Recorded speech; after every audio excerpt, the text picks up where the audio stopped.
เริ่มแล้วอันนี้มือปิ้งหรือมือท่าบอกค่ะอ๋อมือท่ามือปิ้งทางนี้มือปิ้งมือหัน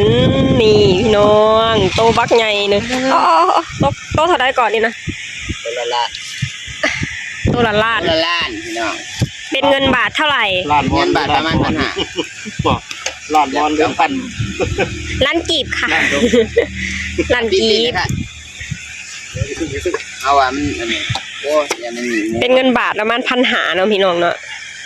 นี่ว้าวใหม่หรือซุกนี่ใหม่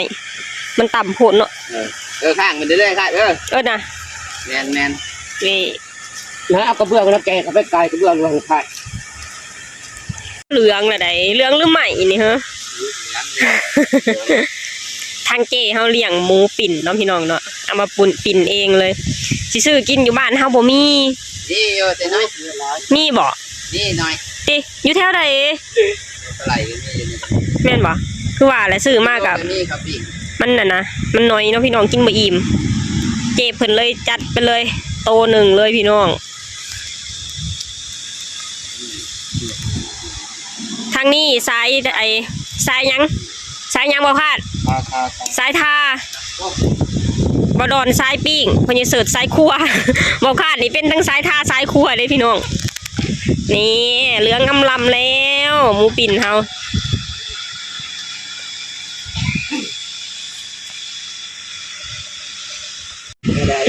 ว้าวหอมเด้หอมปะหอมมาหอมยังหอมหมูเหลืองอลำเลยพี่น้องอยากกินแต่หนังมันเนาะอยากเบิดมักนำมาอยากบ่มักบ่ดีฉันไม่กินหมาจ้ะหน้าตาอย่างนี้ไม่กินหมานะ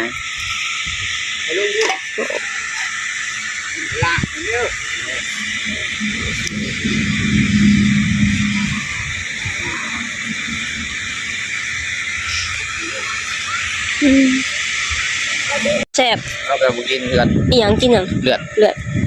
ว้าแต่แซ่บเนาะตอนจนเจ้าสิเริ่มเผ็ดแต่คือบอกคือบ่ได้สิได้กินเดี๋ยวถ่ายก็นี่เอาปิ่นพี่ไม้จังเดี๋ยวนี้ถ่ายก็จะต้องลงทุนได้กินแบบบ้านๆพี่น้องเลยกับบรรยากาศเย็นๆอยู่หลังบ้านแบบบ้านๆนะจ๊ะนี่บรรยากาศเย็นๆประมาณ5 โมงเด้อพี่น้องบรรยากาศดีพี่น้องเลยอากาศบ่หนาวบ่ร้อนพอดีอยู่พี่น้องว้าวกรอบและหนังนี่กรอบแล้วเรียบร้อยอันนี้เราเป็นตะแซ่บเนาะนี่พี่น้องบรรยากาศหลังบ้าน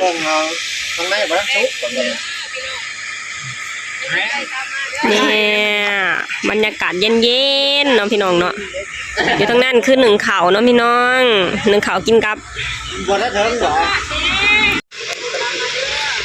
บอกก็เดียวว่าเลือด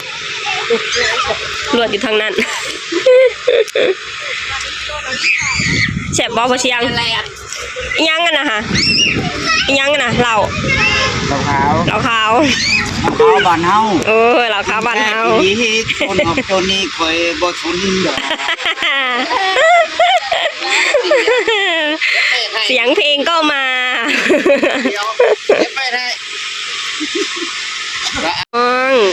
แล้วเอาขึ้นมาเสือนเนาะพี่น้องเนาะมาดันไปกันเด้อเขาป่าบ่เขาป่าฮะเขาเจ้าหั่นต้องเน้นได้บ่เขาต้องเห็นเลยบ่จริงๆเราต้องนะแบบนี้ได้บ่ได้โตน้อยนะเขาก้อนเป็นตะแซ่พี่น้องเลยหนังกรอบๆโอ้ยยังบ่กรอบซ้ำอ๋อกรอบแล้วพี่กรอบนี่หมูกรอบบ่กรอบพี่ต้องขอเสียง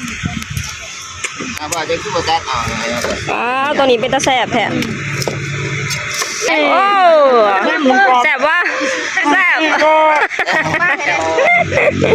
เป็นบ้างแต่บ้างว้าเสียงดังกรอบโอ้บ่ได้กินเลยเนาะมันสิตีนมือก่อนบ่อ้วนกระช่างว่าซั่นแข็งมากนี่นะน้ำมันล้วนๆเลยแซ่บมาเลยไปนอนกินกันเลย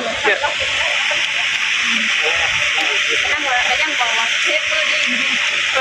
แซ่บเอือกแซ่บ ลุงมากินเราเป็นเด็กเอาน้ำมันเซ็ตเลย เป็นมีน้องมาได้มาดอกเอาขามาพัง นี่ใกล้จะหมดแล้ว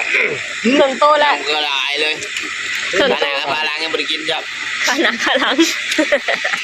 ยังไม่ได้กินเลยขนาดปลาล้าง เอาที่ก้านเลยเนี่ย ที่เราเข้ากันกับ บดแต่ไหนตีเขามา เจ๊คนสวยกับลุงเป็นคนเลี้ยงหมูจ้ามื้อนี้ แอ้งบอกเขา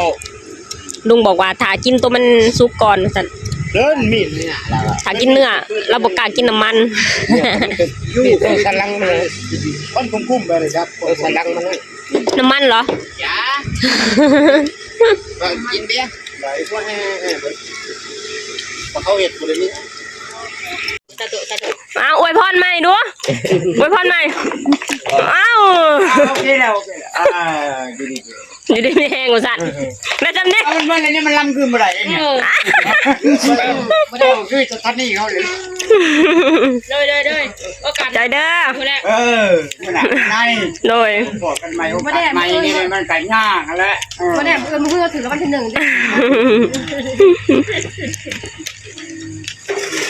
มึงกองแล้วพ่อเชียร์น้องมึงเฮ้ยกูจะบอก เมื่อแล้วพี่น้อง มันติดยอม กูกำลังเป็งอยู่เดียวเนี่ย มันเอาน้ำมันมาทอดพี่น้องมันเกินกินบ่ไหวนี่มันขักมันแหน่พี่น้อง